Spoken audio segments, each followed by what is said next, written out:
1973 was a solemn time in the United States. Social and political strife were rampant in American culture. You had the Vietnam War. It was finally coming to an end. Watergate was festering in the nation's capital.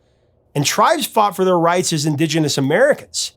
Now, one of rock's guitar heroes felt the pain of the tormented, composing a song about their suffering and singing out for justice. And coming up, we tell the story of a song inspired by the spiritual symbolism of a mighty national bird. And we fly through the social revolution. It's coming up next on Professor of Rock. Hey, music junkies, Professor of Rock, always here to celebrate the greatest artists and the greatest songs of all time. You know, if you've ever gone on like a 2-week listening binge of the band that you just saw in concert, you're going to love this channel. I always do that. Go ahead and subscribe below right now. Make sure to click the bell so that you always get our content, daily dose of classic rock nostalgia. Consider joining us on Patreon for an expanded catalog of content. You'll find more interviews there, and that helps us continue to be a daily channel. That support really helps us to keep the music alive, as you know. We do have new merch. I've talked about this a little bit, the Vintage Years collection. Guys, this artist is amazing. He is actually the artist for Rat Fink and Evil Knievel. Check it out right below. You can get those shirts.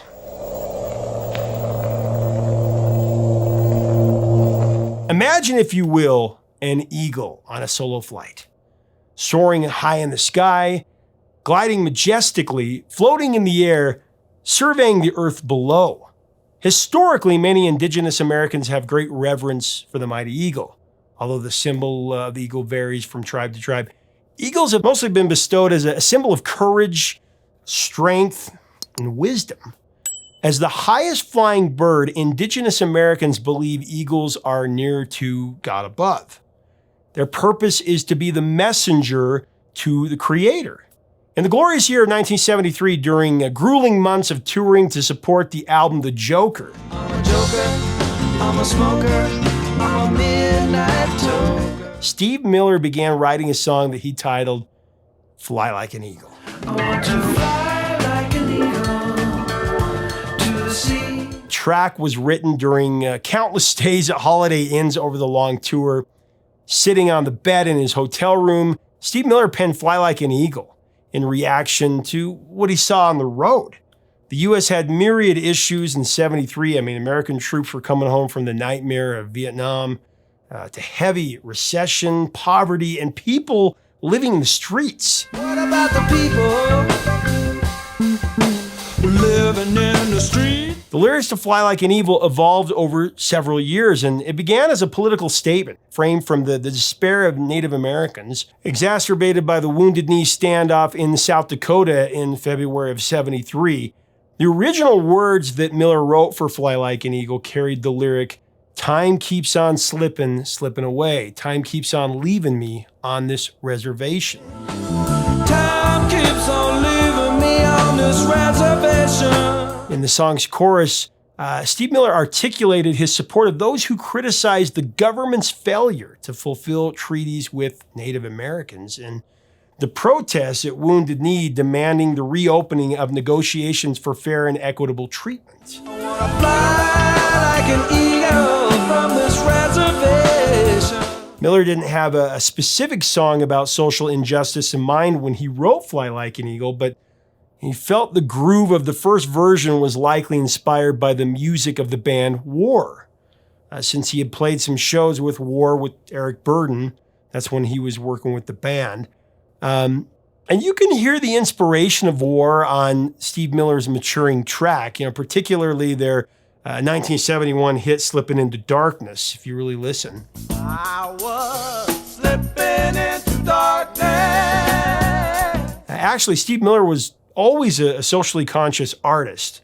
In the early 1960s, while attending the University of Wisconsin at Madison, Steve joined the Student Nonviolent Coordinating Committee, traveling down south as a freedom rider. The group rode public bus lines in the South to challenge racial segregation. He also demonstrated against the Vietnam War. War is not the answer, for only love can. For years, Steve and his band of accomplished players were labeled a jam band. And they were mired in what Steve called the FM ghetto because his music was relegated to sporadic late-night airplay on FM radio. Steve Miller had a blip of AM crossover success with Living in the USA. That stalled it to number 94 on the Billboard Hot 100 in 1968. The track was released in 74 along with SMB's Sailor album, but it still failed to crack the top 40. It lost steam at, I believe, number 49.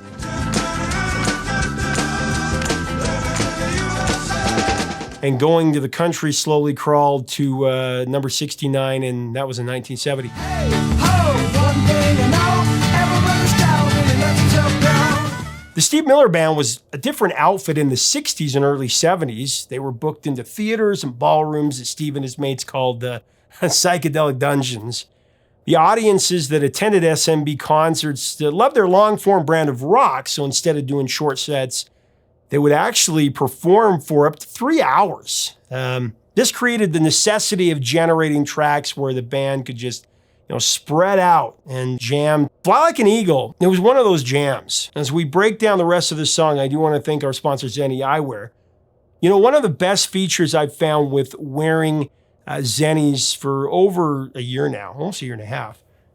Every pair of glasses I had before this had issues with fogging up and glare from light and from the sun. Well, no longer. Check out anti-fog and anti-glare. That's a feature that they have on Zenni.com today. 1973 became a watershed year for Steve Miller. His big breakthrough arrived late in that year when The Joker was released as a single, and it toked all the way to the top of the Billboard Hot 100 in early 74. And I'm a joker, I'm a smoker, I'm a midnight talker. The Steve Miller Band was hotter than ever before in 73, and the group took advantage of the newfound popularity by performing in over 200 cities. It was a grueling tour that left Steve Miller in desperate need of a recharge. So when the Joker tour ended, he informed his manager, his booking agent, and record label he was not going to tour for 18 months. The label and Steve's management are very stunned by this decision. But Steve wanted to decompress, to get back into an artistic zone with a mission to make an album that when people put the needle on the vinyl, they would never take it off.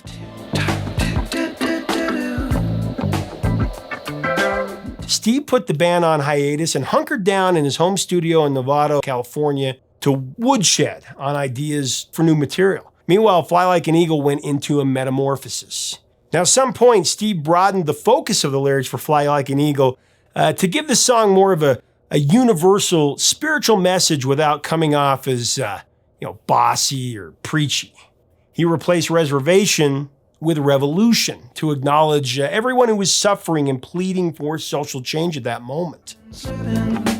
Into the future. Steve also reimagined the musical arrangement of the song.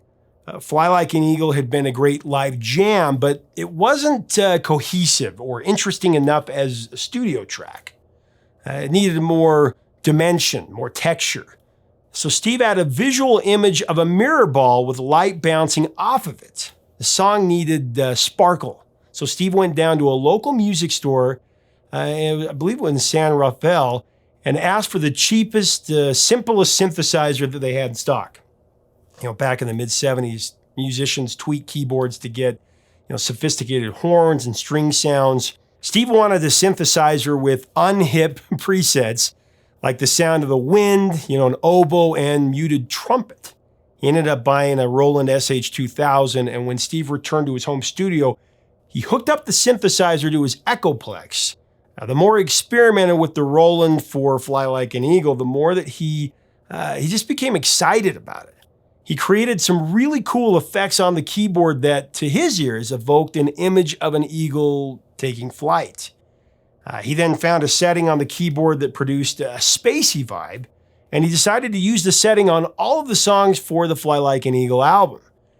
The move allowed Steve to include electronic segues so that there would be no sound break between his space intro that opened the album and Fly Like an Eagle that immediately followed as track number 2.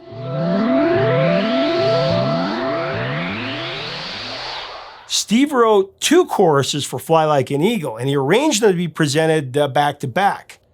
You know, the first was "The Time Keeps on Slipping, Slipping, Slipping into the Future." Keeps on slipping, slipping, slipping into the future. And then the second chorus, "Fly Like an Eagle Till I'm Free." Fly like an eagle, let my spirit carry me. Fly like an eagle, let my spirit carry me. Steve's socially conscious verse about the hungry, shoeless, and homeless was positioned between the choruses. We don't have enough to eat, show the children. And then Steve worked on building a laid-back groove to inject some cool rhythm into the track. During sound check, Steve collaborated with Gerald Johnson, the bassist in the Steve Miller Band, who is affectionately referred to as the Groove Meister. And he also worked with drummer John King. Once that trio had the right groove, Dickie Thompson layered in his organ, and then Steve hooked up his guitar to an Echoplex so that the notes would echo. To fly like an eagle to the sea. Fly Like an Eagle was recorded 3 times before they nailed the version that Steve loved at Pacific High Studios with Joaquin Young playing that Hammond B3 organ. Once that happened, Steve traveled to the K. Smith Studios in Seattle to finalize Fly Like an Eagle. That time was a modern facility that had all the latest recording technology. Now, the wind effect was produced at K. Smith, and Steve incorporated the sound for his space intro that set up the Fly Like an Eagle album.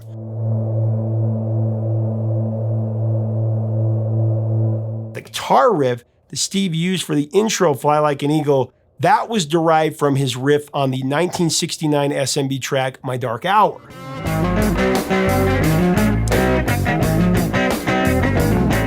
The conclusion of Fly Like an Eagle, it has a very interesting and amusing backstory. So Steve was looking for, another futuristic sound effect to the end of Fly Like an Eagle, and he found it accidentally. He was working with studio engineer Jim Gaines, who was doing the mastering on the track. The guys needed an extra reel-to-reel tape to extend the length of the track, and Gaines grabbed a used 2-inch tape that had been bulk erased. Now, when a tape is bulk erased, the tape machine spins the reel on top of a big magnet that wipes the tape clean of all the sounds. Now, for some unknown reason, though, the magnet on the bulk machine didn't erase everything, and when they listened back to the comic effects they had overdubbed on the reel, there was this series of electronic beeps on the audio during the fade out. Steve immediately perked up because the beeps sounded like something you would hear during coverage of a NASA controller communicating with astronauts on spacecraft. I want to watch this. I have a good picture there. I've got Beautiful picture, Dave. Miller and Gaines couldn't believe their luck and excitedly left the beeps in the recording, signifying the completion of the production session. And Fly Like an Eagle, it was ready to be mastered for takeoff.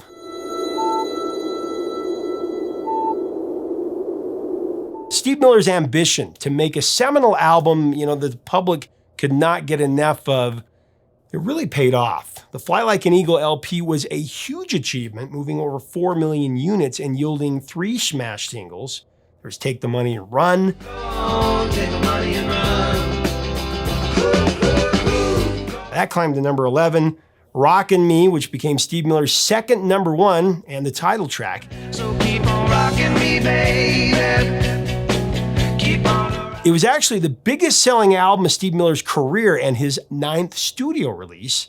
As the 3rd single from the record, Fly Like an Eagle soared to number 2 on the Billboard Hot 100, just missing number 1. Also went to number 2 in Canada. That was in early 77. It was held out of the number 1 spot by Barbra Streisand's theme from Evergreen.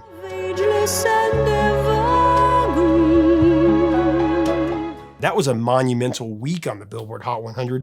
I mean, 3 of the top 5 songs were all-time classics.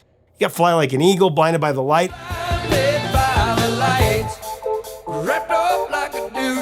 and Night Moves. Working on a night moves. Trying to lose. Now, there have been many reinterpretations of Fly Like an Eagle from artists like the Neville Brothers. Time keeps on slipping, slipping, slipping. the late Biz Markie, Yes, y'all are to the right beat. You could either dance or just have a seat and Yolanda Adams,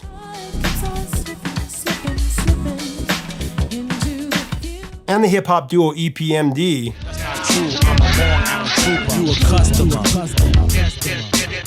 But the most successful remake of Fly Like an Eagle was Seal's version. That was released as a single from the Space Jam motion picture soundtrack in 1996.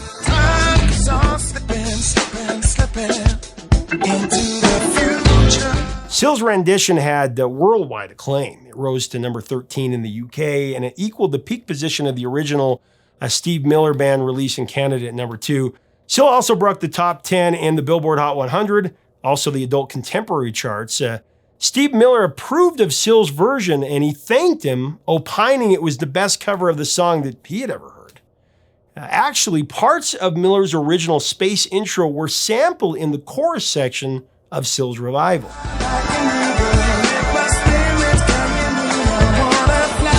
Steve Miller still has that old Roland that he bought from a music store in Northern California all those years ago. When SMB went back on the road for the Fly Like an Eagle tour, the group's Byron Allred used to lug around a synthesizer that weighed hundreds of pounds, and it cost nearly $14,000 back then.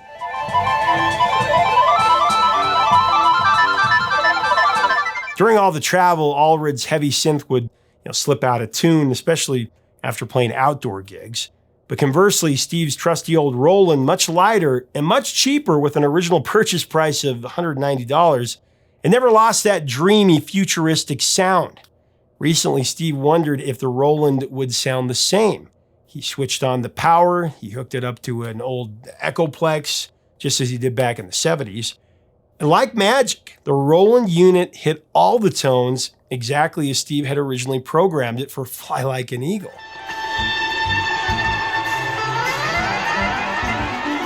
Yeah, I have to be honest, I have always loved Steve Miller, but was never a fan of Fly Like an Eagle. The Joker, Rockin' Me, Take the Money and Run, Jet Airliner, they're all part of the playlist of my life, but I just never got into Fly Like an Eagle. My dad had the record, played it all the time. Then I saw Steve Miller in concert. He rocked the amphitheater that I saw him at, and the song was one of the highlights.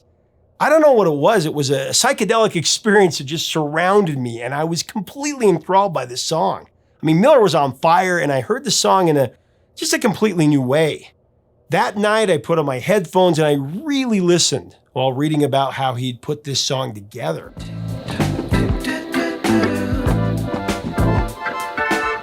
A brand new appreciation for this song after that. I now count it as one of his classics. Sometimes a song we've judged or misunderstood before can present itself in a whole new way. Just like Fly Like an Eagle did for me. It can set us free.